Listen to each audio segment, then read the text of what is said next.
So magandang hapon mga kadang-ari. So meron akong ipapakita sa inyo kung paano kung ano yung laman ng ating clutch side ng ating Daang Hari 186. Yan. So paano ba natin makakalas to? So kailangan nyo makalas to.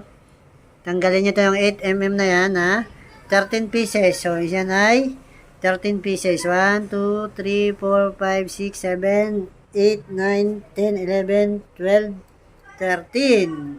So, 13 pieces po yan. Tatanggalin nyo siya. Then, kicker. Then, itong clutch cable natin, tsaka clutch bracket. At ang pinakahuli nyo tatanggalin dyan, itong swing arm. So, pag hinila nyo kasi yung clutch housing, crankcase na to, cover, sasabit po yan dito. Hindi kagaya sa barako na hindi natin natanggal yung swing arm. So, ganun na yung step by step natin gagawin. So, papasilip ko sa inyo yung laman loob nitong ating Daang Hari 186. Isa, dalawa, tatlo, apat, lima, anim, pito, walo, siyam, 10, 11, 12, 13, 14.